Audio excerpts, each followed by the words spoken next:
Welcome to the Dental Team Podcast. I'm your host, Kira Dent, and I have this crazy idea that maybe I could combine a doctor and a team member's perspective because let's face it, dentistry can be a challenging profession with those two perspectives.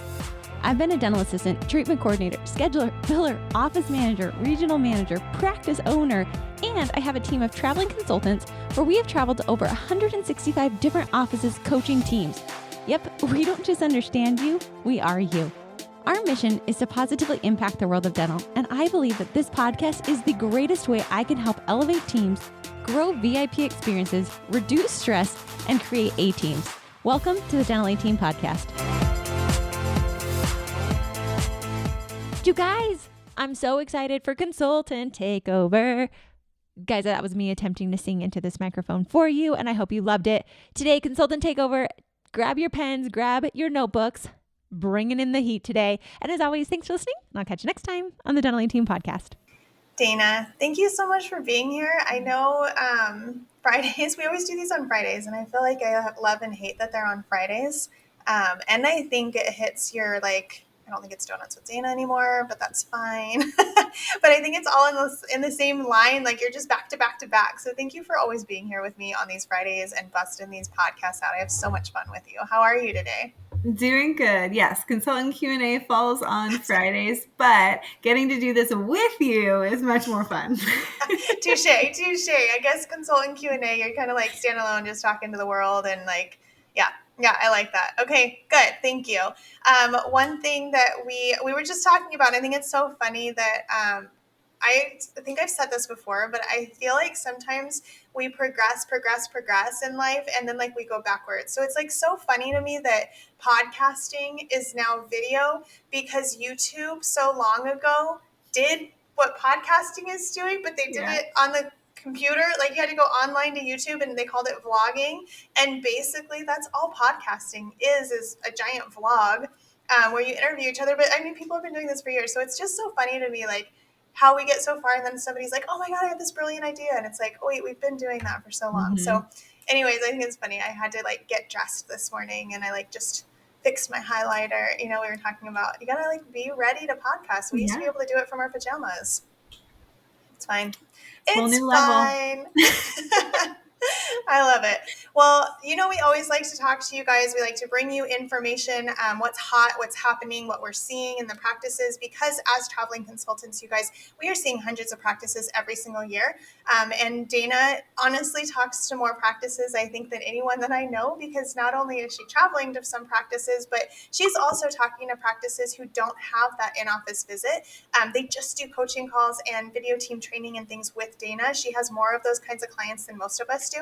So Dana actually, she has so much more communication with so many more people than any of us. So we've got that experience and we've got that piece that we can see. And I think one thing that has been coming up for a while, and I think it's because we had this huge rush of production, right, and collections, and we had all of these people, these patients that were ready to get into the dental practice, which we couldn't figure out, post shutdowns, and it was so great. And then all of a sudden things started dying down a little bit and becoming more of what our normal pre-COVID was. And I think we're back in that space right now. So really diving into what does it take to reach our goals is something that I've been working really heavily with a lot of practices. And Dana, I know you have as well.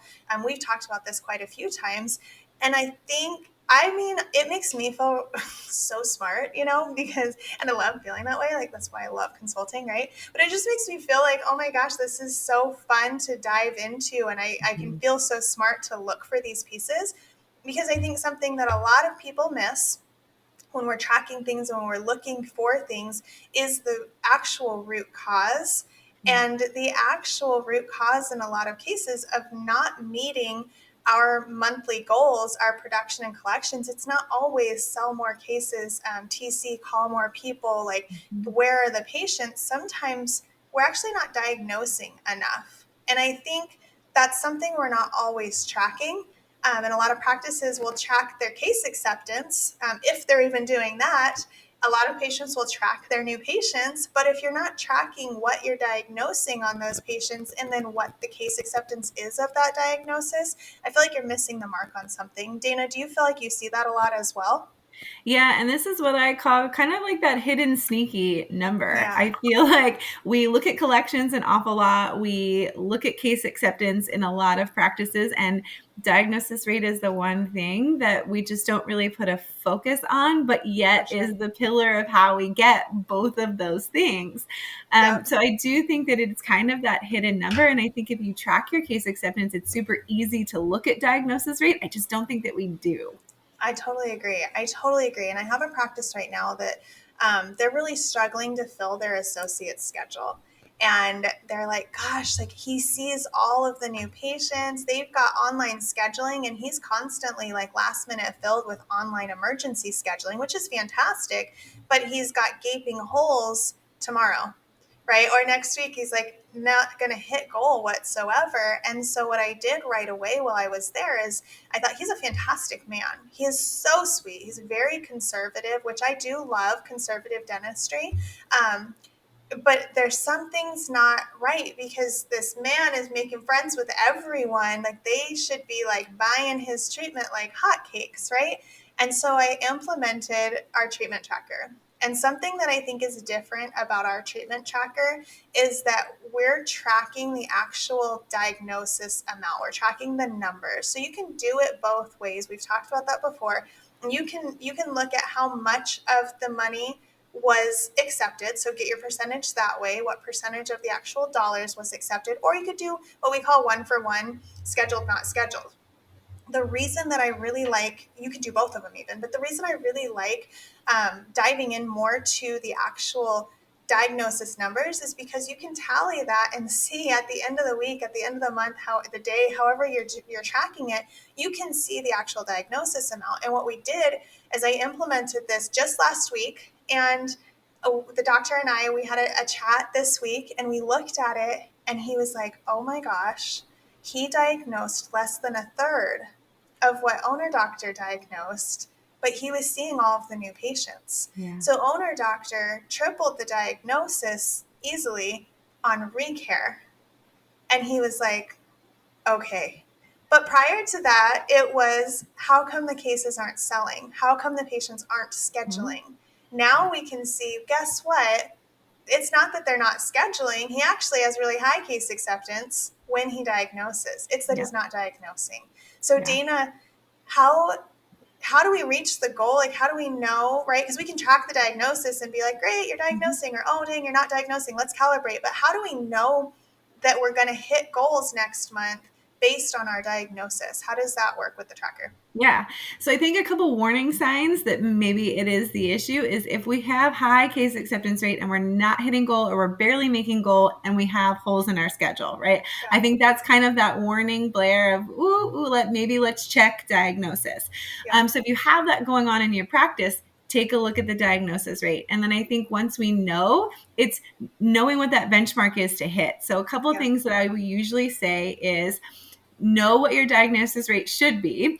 And typically, right, if we're sitting at 65, 70% case acceptance rate, our goal, we have to triple that in what we diagnose.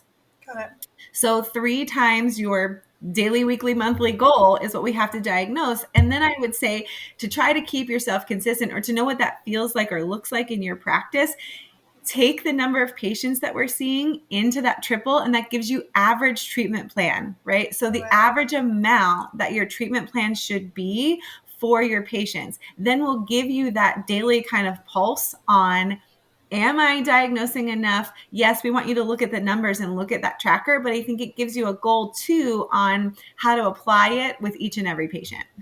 Oh, that was brilliant, Dana. That was like the next layer to that. I loved it. So 3 times your monthly goal, right, or weekly, daily, whatever. So if our goal is 100,000, right, we want to make sure that we're diagnosing at least 300,000 this month to fill next month. And I think I'm going to point out a couple of things you said, and then I'm going to go back to that diagnosis again. And I'm making so many notes over here because you know my memory. So high case acceptance doesn't always mean we were going to hit goals, right? Mm-hmm. So in this doctor's case in point, he had $4,000 that he had diagnosed of 1 week, and he had 85% case acceptance. Well, $4,000, I would hope so, right? So 3 times the goal.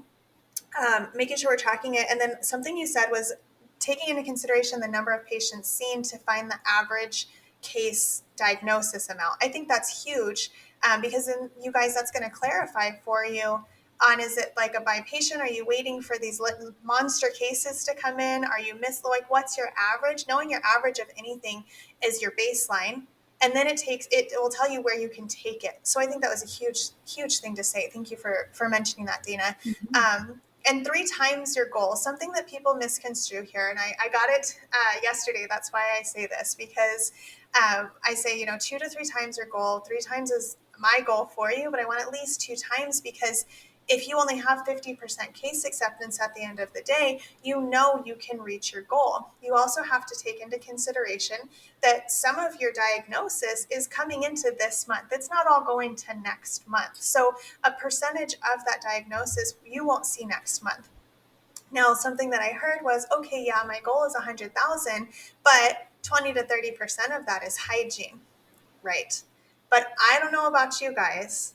I would much rather be prepared than to rely on my hygiene schedule staying full, my hygienist diagnosing and getting case acceptance on SRP. That's on that tracker. That's part of your diagnosis. Like, all of that is encompassing. So your diagnosis amount and your treatment tracker is not just your crowns, your bridges, your dentures, your all-in-4 cases, your fillings. It's everything. So it's also including anything that's been diagnosed over there in hygiene. So your 2 to 3 times your goal. I like 3 times your goal. This hits a marker so that you can guarantee that you guys are set for success. So if there's bonuses in place, fantastic. I don't think that they're necessary to hit goals, but like, great, more power to you, use it to your advantage. But hitting those goals means we're helping more patients, right? Where we've properly diagnosed the people who are coming to us for their dental care. We have put aside their pocketbooks. We have put aside our own issues, our own fears. We've stopped putting fears into their mind, and we've said that your health is more important than the fears that we have holding us back. And that's really freaking cool. So I think there are so many things you guys can ask us or say, but that 3 times is what we've seen work. If you want to be prepared, you want to make sure you're ready for success for that next month, look for that 3 times the goal. Now, Dana, what do you find is the best way to like track this, to really make sure that we're looking at it, and how often should they be looking at it? Yeah. And I think if you are using a manual treatment tracker, I think that that's the best place, honestly, to look at it. And truly, right, diagnosis rate is going to be total presented treatment. So if you're like, I don't even know what to look for on my manual treatment tracker, it's going to be the total amount of treatment presented for the month. So that's going to be your diagnosis rate, because it's everything that you've diagnosed on each and every patient should go on there. So if we're putting everything on there, then that's going to give you your diagnosis rate. And that is something that we should at least be looking at weekly. Okay. I love it. I love it. Awesome. Awesome. Okay, you guys. So Dana and I have spoken. This is like straight from our hearts, because I know to both of us, this is really important. This is like you guys just saying, you know what, we're doing a crown, we might as well do a root canal, and not having the need for it, right? This is looking for that root cause. And what we often do in life, whether it's in practice or at home or anywhere, what I find people do, human nature, is to see a problem and then just shower it with possible solutions and then see how it sticks, right? It's like the spaghetti on the wall. Like, let's just throw this at it, see how it works, and then change it if it doesn't. If we actually dive into the trends and the numbers, the black and white of it, we can figure out what actually needs to be addressed, rather than just saying make more calls, find those patients. And we're stressing our team out. It might not be that. It may not. You may you may track your diagnosis and see the money's there, but we're not getting acceptance. Great. Dive into why. Are we doing handoffs? Is the team bought in? Right? Is the front office working really hard to get those cases sold before they leave the door? Are they calling and following up? Are we making sure that our patient's health is our top priority? You could be diagnosing 2 to 3 times the amount, and that's freaking fantastic. If you're not getting the case acceptance on top of that, we dive into there. So, takeaways, action items, we're full of them. Number one thing to do is to get a tracker in place if you don't have it. If you need help with it, if you need ideas, if you're like, Tiff, this sounds great, Dana, I think your tracker sounds amazing, but I can't visualize it. reach out. hello@thedentalyteam.com. We will send you ones. We tell you guys all the time, we've got all of the things. Don't try to reinvent the wheel. Reach out. Let us know if you need it. We've got it here for you. So track it and make sure whatever tracker you're using is going to track the diagnosis rate for the whole practice, like Dana said, not just doctor, hygiene included. And then I want you to track your case acceptance on top of that. Make sure and look at, like Dana said, if your case acceptance is high, then and your diagnosis is low, fantastic, but you're still not going to reach goals. So if your case acceptance is high, you're still not reaching goals, dive in deeper. Try to get everyone on board with 3 times diagnosing, 3 times the full goal. Okay, don't remove hygiene. Just do 3 times the full goal. Why not? Go big or go home. And then I really loved you looking at the average average case diagnosis, Dana. That was really cool. I love that idea. So once you start tracking it, start looking at that. Divide the amount that you diagnosed by the number of patients you saw and look at what your average case presentation is and see if it's where you want it to be. I think those are fantastic. Dana, is there anything else you can think of actionably that we can The only thing I wanted to say is when offices are struggling with this, I often have doctors ask, like, well, how do I do that, right? How do I push myself? I know maybe I'm a more conservative diagnoser, so how do I get there? How do I see improvement? And I always say, ask yourself, is this the best treatment to get the patient the best outcome? And if your answer is yes to those 2 things, your diagnosis rate will be where it should be. Beautiful. That was a wonderful piece of information to wrap this call on. I love that. Thank you, Dana. Thank you for being here. I hope you guys see the value in that. I hope that you see it for what it is and that you track it and that you see it working for you and that if it's not working for you, you turn it around right away. And please, please, please, we tell you all the time. I tell my practices all the time, text me, like reach out, you guys. We are here to help you, whether you're a current client, a future client, or you're never going to be a client. You are a family member of ours, and we want to be here to help support you in the best ways that we know how. So hello@thedentalyteam.com. We can't wait to hear from you. And that wraps it up for another episode of the Dental A Team podcast. Thank you so much for listening, and we'll talk to you next time.